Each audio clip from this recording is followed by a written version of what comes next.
Now, a special 13 ABC presentation, From Heroin to Hope, presented by the Zeff Center, Walker Funeral Homes, and Lucas County Children's Services. Now, here are Diane Larson and Lee Conklin. Heroin. For years, when you heard about it, like many of us, you probably considered it to be a problem in the back alleys of major cities, big cities like New York, LA, Detroit, but hardly an issue here. But the past 5 years have changed that thinking. In that time, the heroin and opioid tidal wave has come crashing down across the country, and now it's everywhere, claiming lives in cities, suburbs, and even small towns in the middle of farm country. And tonight, we take a look at how we got here, where we are right now, and why there is truly hope for the future. With more, here's 13 ABC's Melissa Vage. Melissa. Well, Lee and Diane, the face of heroin addiction literally is changing. It is suburban, it is rural, and it's inner city. From professionals to college students, 98% of the time, it starts with legitimate prescription for opioid pain medication. I'm a college athlete, I have a house, I have a car. 30-year-old Matt Bell, 32-year-old Rick LaValle. Both graduated from a top private high school. Both talented athletes with professional potential. I had a full ride athletic scholarship to the University of Toledo playing baseball, and I was doing well. I was being scouted. I tore my rotator cuff in practice one day and had a minor surgery, and I walked out of that surgery with 90 Percocets. Because it was a legitimate medical thing, you know, I broke my femur. I had a 90-day supply and it was gone in like a week. It was about 2 years worth of prescription painkillers and doctor's visits. And I remember taking that, and that's when I was like, whoa, I feel better. Because of this pill, I'm addicted. Nobody had any idea. Nobody had any idea. I knew in my head I didn't need the painkillers, the opiate medication, the Percocets, the Vicodin, the Darvocet. And then I met a buddy who had tons of scripts of Oxycontin just laying around his house, you know. I reached out to somebody at that time who I knew also took, that was Oxycontin. But eventually, the pills run out, and the only thing that's left is a little brown baggie, you know. To an addict, that's a win-win. It was a no-brainer, and I wasn't going to go back to pills. We YouTubed how to shoot up. We watched it on YouTube. You know, that's the one thing I would never do, you know, is stick a needle in my arm. I'm afraid of needles. And I found myself doing that. More on the paths these two men have taken through their addiction in just a bit. But now to the question of how did we get here? Heroin was always considered a coastal problem or an inner city problem. Sure, local police and health workers would see it from time to time, but it wasn't frequent. And it certainly wasn't an epidemic. There's trash, exposed needles, drug paraphernalia. Just another day for police. It could be anywhere in our region, Findlay, Adrian, Upper Sandusky. But this time, it's Toledo. We're very careful, or at least we try to be. I mean, ultimately, though, we do a dangerous job. Just a few years ago, heroin was around, but not the issue it is today. Now it's an epidemic. We've grown substantially over the years. That's unfortunate when, you know, my friends or peers say, wow, you guys are doing great. That's not necessarily a good thing. That means there's a lot of sick people in our community. We are in crisis. We absolutely are in crisis. More than 70% of the kids under the age of 1 in foster care are there because a parent is caught up in the heroin crisis. 59% of the cases, the presenting problem was drugs. 79% of those cases were opiate and heroin. And heroin-addicted expectant moms pass it on to their babies. About 10 years ago, we may have had maybe 1 or 2 babies admitted with the diagnosis of newborn abstinence. Now we're in the hundreds. Those on the front lines in this war for lives, police, counselors, and healthcare professionals all agree that while law enforcement can truly put a dent in the drug trade, it ultimately comes down to being a medical issue. It's no different than cancer or diabetes. You know, we have to address all of those issues of the individual and help them get better. So while ultimately the treatment for heroin addiction is a medical approach, the only way to get to the addicts starts with law enforcement. Possessing the drug is illegal, and so is the criminal activity that addicts turn to support their habit. Lucas County Sheriff John Tharp decided to start there, taking a very different approach to solving this problem. A Thursday afternoon at Mercy St. V's emergency room, 2 officers from the Lucas County Drug Abuse Response Team, or DART, respond to a call of a heroin overdose. Deputies Caitlin Yabera and Carl Schwemley are here to see if the patient wants treatment. They speak to family members of the overdose victim. He's overdosed before. He's talked to a DART officer before. However, he's refused services. Nonetheless, they will offer again because the alternative is jail. In the last 45 years that I've been in law enforcement, I've never seen it this bad. Lucas County Sheriff John Tharp. It is senseless to think that we could arrest our way out of this. Putting heroin addicts in jail, he says, only perpetuates the problem. They're going to be back in the community, and they're going to go straight to the drug dealer, and they're going to shoot up again. It's going to be the revolving door. So he's taken a chance on an unorthodox approach, assigning 20 deputies to the DART unit, offering treatment in lieu of jail for nonviolent offenders. 80% success rate of getting people to recovery and to detox. An approach that is working for recovering addicts like Jessica Tuttle. I was on my way to jail. I spent a week in jail. That's when Jessica came into contact with Lucas County DART. Honestly, I felt like I've always been on the other end of the law, you know, in my addiction, and I was nervous. Because they're law enforcement, is there a difference in how it's received, how it's perceived within the recovery community? To get to know them on a different level and to really see that they just wanted to help. We have more knowledge of what's going to go on in the court system. We go to the prosecutors to make recommendations. While the DART program works for Jessica, it doesn't work for everyone. That's when jail may be the only option.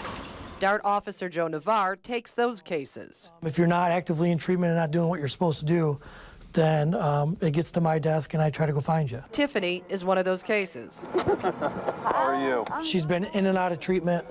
She's had a few bumps in the road, but we're really, really trying hard to save Tiffany. We met up with Tiffany on a snowy Wednesday. He's the one person that has not given up on me, but I've let him down tremendously with this. When was the last time you overdosed? Friday, this past Friday. I remember snorting a little line and waking up and actually seeing Joe in the hospital. You can always think you can do that last little bit, and that last little bit is going to be your last one. She's survived through a lot of things I think most people would give up on. So you've overdosed 3 times? Closer to 9. I got to be done. I don't have another life.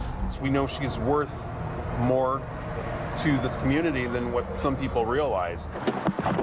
Next up is a young girl named Heather who's turned to prostitution to fund her drug habit. Not uncommon. Finding her could save her life. Made plates of food.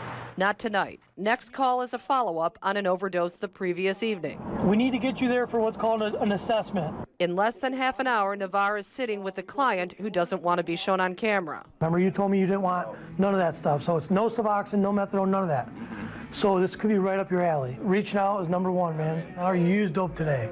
Rescue, you can go to rescue tonight and detox there for 3-4 days. All right, is there beds? I'm sure. Okay. Okay, wonderful. So you have a bed at rescue if you want it. Justin Achmonic took DART officer Dennis Whaley up on the offer. I called him, I said, I have nowhere to go, I don't want to use drugs no more, and I need help. That was 20 months ago. 2 things happened to change Justin's life. I went to the judge and told the judge that I was either going to kill somebody or I was going to die, so to give me as much time as he could. He spent 6 months in prison. When he got out, he made a phone call to DART. DART officer Dennis Whaley was on the other end of the phone. And he answered and he said, don't move, I can come get you in 30 minutes and get you into another treatment facility. That just like, I was just sitting there like, there is a God, like it does work. Consider this. The first full weekend of February, less than 3 weeks ago, we had 24 overdoses in Lucas County in a 2-day period. And while that number was high, it is becoming the norm. Why? Well, it's what's being sold as heroin on the streets. The drug is now being cut with other more powerful synthetic opioids. Often this is a killer combination. It's Russian roulette in a bag. It's fentanyl, carfentanil, you know, it's synthetics. Toledo fire rescue crews say that you can almost tell when a particular bad batch is on the streets. We'll go a week or 2 without having a single overdose run, and then we'll have a day where we have 3 or 4. So whatever hits the street that week, if it's a stronger dose, people aren't used to that dosage being that potent, they will overdose. And if addicts are lucky enough to have rescue crews bring them back with the heroin antidote Narcan, they'll end up here at St. V's emergency room. Mercy ER Dr. David Pike says not one day goes by that they don't see a heroin overdose patient. Could be 10, 15 overdoses. There's always, given at any given time, you're going to have probably 1 or 2. The strength of the new synthetic opioids people are shooting is 100 times stronger than heroin, taking an enormous amount of the life-saving drug Narcan to bring addicts back. So typically a heroin overdose or a fentanyl overdose could require 2 to 4 milligrams, and the patient wakes up. It could be requiring 30 milligrams before the patient's able to respond. First responders aren't the only ones overwhelmed. So is the coroner's office. So many people are dying in this epidemic that the Lucas County Medical Examiner can't even keep up. And there is no sign of easing up. Tuesday morning, Lucas County coroner investigator David Kozarski is called to what ends up being a heroin overdose death. Again. There probably isn't a day that we don't bring in a heroin overdose. And again, he makes the heartbreaking notification to the victim's family. They weren't surprised, but they were devastated. An end to months, if not years, of worry. They're always wondering, is this going to be the day? Is this going to be the day that we find them dead? That is increasingly the case. In 2010, the Lucas County Coroner's Office investigated 8 heroin overdose deaths. Last year, there were just under 300, with final numbers yet to be recorded. These doses are just not survivable. Lucas County toxicologist Dr. Robert Forney says there are so many heroin overdose deaths, they are backlogged on final rulings. Like most people, when is this going to stop? The question is, at what point is that room not able to hold any more bodies? Dr. Forney says since August, heroin-fentanyl mixes have become increasingly deadly. You got this incredibly potent stuff. Anyone who's using it, they're going to die. Kozarski says the only thing saving any lives is the overdose antidote Narcan, at times requiring multiple doses just to bring overdose victims back. If it wasn't for Narcan, I don't know what we would do. Yeah. I don't know what we would do because the numbers would be astronomical. We keep hearing about Narcan or naloxone. Well, aside from a gun and a badge, almost every police officer is carrying this vital overdose drug with them these days. That's how bad the problem's gotten. And it's not the only change. 13 ABC's Alexis Means takes us to the streets. Every night, Sergeant Kevin Toney grabs a Narcan kit. They have the contents of the pack, and this is one that has been used at least partially. That's what it's going to look like. He works the overnight shift. It's not uncommon for an overdose call to come in quickly and often. They'll say, person down, male slumped at the wheel, and, you know, before you thought maybe it would be a medical emergency or maybe a drunk person, but now when we see calls like that, when we're going, we think immediately that it's going to be a heroin overdose, and most of the time it is. Just 47 minutes into our ride along, he gets a call for an overdose. The neighbor is passed out in the middle of the grass on the sidewalk, and then an update to the call said it's a heroin overdose. We race to park in Franklin. The male is not responding. His wife fears the worst. Is he gonna be okay? Police question her. How'd he get there? His boss just drove up and threw him out of the truck. His boss did? The Narcan given to the man by police wasn't enough. Toledo fire crews take over, quickly working to save his life. You step back a little bit. They finally get him to breathe. Wesley! He's gonna have to go to the hospital. You can be with him there, all right? Can I come with him? His wife tells police she's warned him about using heroin. Said he quit. Or I would have thrown him out. I told him if he ever went back on it again, I'd throw him out. The patient is taken to a nearby hospital for more treatment. Narcan can quickly bring the drug user back to life. Sergeant Toney learns there were several overdoses earlier in the day. They've had just a couple in the last 24 hours themselves, and that there've already been a number tonight so far. So they think a bad batch is, or a hot batch is going around. So we'll see. Thanks, Alexis. That night, that officer that Alexis rode along with responded to 2 more overdose calls. Narcan saved at least 2 of those victims. You know, speaking of Narcan, the problem has gotten so bad in Ohio and in Michigan that pharmacists are now allowed to dispense the overdose reversing drug to families of addicts without a prescription. Babies withdraw a lot of the way that adults do. There's vomiting, there's diarrhea, very severe tremors. They are the innocent victims of the opioid crisis. Chances of you losing your child permanently increases tremendously. The toll taken on children and families, and how you can help ease their suffering when From Heroin to Hope continues.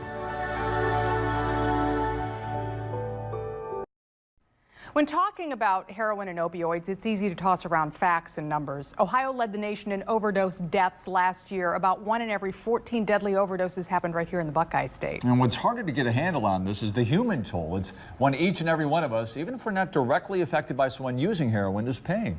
13 ABC's Melissa Veitch is here once again. Melissa. Well, Lee and Diane, you know, the people on the front lines of this epidemic are the first responders. These are the firefighters, the police officers. They see this epidemic from ground zero. Sometimes the only thing that stands between death and an addict is a rescue worker. 13 ABC's Sean Haggerty has one such story. Maumee Patrolman Tim Roberts doesn't get many hugs on the job, but he did on this day from a man who was almost dead. Subject wasn't breathing. He had a bluish, he looked blue, eyes rolled back in his head. It was a heroin overdose near Conage Street. Officer Roberts arrived and grabbed his Narcan, a drug that reverses the effects of a heroin overdose. You know, you got to help save this person and hope for a success story that the person will get the help that they need. Narcan, Officer Roberts, and the quick work of EMTs saved this man's life. A lot of adrenaline, of course, whenever you're trying to help somebody save their life. It's just part of the job. It's a new part of the job, carrying these drugs with them, but it's become the new operating procedure, dealing with an epidemic. It's kind of amazing because, you know, the individual had we not gave him that medicine, could be dead at this time and not around anymore. But he is around and was coherent enough to give a hug. I guess gratifying. I mean, I really felt that he was thankful to get another chance. So while Narcan can save the life of someone who has overdosed on heroin, ultimately the addict has to want to get clean for treatment to work. And it takes a lot more than sheer willpower to overcome the obsession. For over 10 years, both Matt and Rick were buried in their heroin addiction. It's like Dr. Jekyll and Mr. Hyde. I mean, it's like a monster. Total self-destruction. I was in a coma for 5 days. The machines at Toledo Hospital were keeping me alive. So it's still getting worse and worse and worse and more powerful and more powerful. When I did come out of it, I used that very first day. The struggle to get clean collapsing each time under the weight of a horrific withdrawal. You get the cold sweats, your bones feel electric. It's like your bones want to jump outside of your skin. You're curled up in a little ball and you're throwing up and you're wanting to die. At the time of this interview, Rick was clean 4 months. How many times did you try to get clean? I went through that about 6 times. At the time of this interview, Matt was clean 16 months. How many times on and off were you in and out of treatment trying to get help? I went to treatment 28 times total in those 9 years. More on their stories ahead. We have talked about what heroin does to the addicts and how it's changed the way police operate, how it's put a burden on first responders and area hospitals. But perhaps the smallest victims of this epidemic are the biggest tragedy of all, the babies, the children who hurt the most. This tiny 4-month-old is a happy and healthy baby now, but she was born addicted to heroin. The drug-addicted babies go through so much. Kimberly Kundick is the child's foster mother, and she's not the first heroin-addicted baby she's cared for. They constantly shake, about 22 hours of crying, 15-minute increments of sleeping. Because of the intensity of care, Kimberly can only take one baby at a time. When I got my license, there were 150 drug-addicted newborn babies that they were trying to place in homes. That's why CSB is now holding foster parent certification sessions like this one. Flexible training hours because of the intense need. Kendra and Scott Hillard have decided to become certified to foster. The whole idea that this baby is born addicted and sick and unable to fend for themselves. At a time when we're facing probably the worst epidemic that I've seen in my 33 years. Executive Director Robin Reese says with a near record 600 kids in foster care, CSB's budget has exploded just since November. Our placement budget has risen $39,000 in a very short period of time. The child-to-foster parent ratio is smaller, requiring intensive support regardless of the age of the child. The level of trauma that kids are experiencing is just stuff we haven't seen before. This training seminar is packed with new and old foster parents. And then I saw Robin on TV and I'm like, this is sad. Debbie Sangarza was a foster mother for 14 years, fostering 385 children. She decided to get recertified. I just am hoping that I can help another child or maybe a couple of children make it through the system. Fostering is a way that you can help. Lucas County Children's Services and other child service agencies are overwhelmed right now. They've got so many children who come from the homes of addicts. They need foster parents. So we've got a number running at the bottom of your screen. You can call that if you want to become a foster parent. We'll also have that number on our website at 13abc.com. Is there an easy answer? No, I don't think there is. If there is, I would have done it a long time ago. Despite the long odds, there is reason for hope. The new ideas that are turning the tide in the war on heroin. That's next, when From Heroin to Hope continues. Through this half hour, we've been following the stories of two recovering heroin addicts, learning about their choices, their struggles, and what heroin has done to them. Two different people who share almost identical stories. Joining us once more is 13 ABC's Melissa Vate. Lee and Diane, from a distance, addiction seems like a personal choice. While the first step may be, the torture of obsession becomes an all-consuming disease. Some people can recover. For others, it's terminal. And this is where the stories of our two young men end very differently. There is no magic answer to why some people get sober from heroin and others don't. For Matt and Rick, it came in surrender. I can't use any substance, whether it be alcohol, marijuana, cocaine, pills. I just can't do it because I know where it's going to lead me. I had to get off everything, you know. I had to get off my Adderall, I had to get off the benzos, I had to get off the Suboxone. And the realization that it is a reprieve that lasts one day at a time. You're never recovered, but you can live a life of recovery. This is where the stories of these two men end very differently. For Rick, the effects of addiction took his life. He died shortly after our interview with him from heart disease caused by years of drug use. For Matt, his recovery continues to write a new life, one day at a time. I think the hope that we want to portray is life, just life in general. And life for one person in recovery might be different than another person in recovery. But ultimately, if you're living, there's a chance for you to achieve whatever you want to achieve. Matt co-founded an organization called Team Recovery, banding together with other people fighting heroin addiction, calling out the drug that almost destroyed their lives. We know that there's a lot of other people out there that don't want to ask for help because of that guilt and shame. Taking the message to street corners around Northwest Ohio. We're out here holding signs that there's hope. We're out here holding signs that you're not a bad person.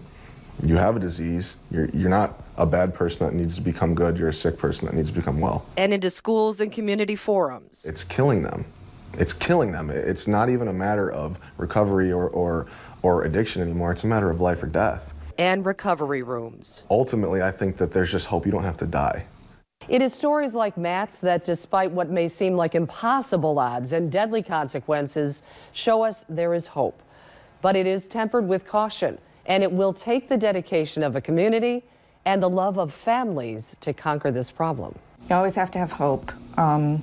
Yes, and some days I have more hope than others. Karen Freiberger's 24-year-old daughter, Marissa, has battled heroin addiction for 7 years. She's been living on the streets in Skid Row. But Marissa's story hardly started on Skid Row, growing up in Sylvania. She was a point ballet dancer. She's very artistic, high ACT scores, all that stuff, so good grades. You know, I've spent many nights wide awake. As a matter of fact, the times that I sleep the best are when she's in jail. Karen says Marissa has overdosed 13 times, in treatment 17 times, which is where she is now. And there is hope again. Karen says it started for her family when they refused to be silent anymore. Now that I've kind of come out of the closet with it, if you will, how many people you talk to who really have been impacted by this. So many so that local funeral home owner Keith Walker decided to step forward and do something about it. He says he's seen too many families burying loved ones lost to this disease. So when something like this is hurting families and hurting the people here, then that's something that if we can do anything to help, we want to do it. So he set up resources and a website for people to get help. It's called helpwithheroin.com. It lists every local agency that is connected to treatment for heroin addiction locally. And for those trying to help Karen's daughter and other addicts. Jennifer Moses runs the Zeph Center, one of 11 treatment facilities in Northwest Ohio. Well, I'm very competitive, so yes, I want to win and beat this epidemic. And, you know, all we can do is continue to add treatment resources and different types of programs that help multiple individuals. Resources are finally being freed up for those, but more are needed. If you put someone back in the same environment, they're going to fail.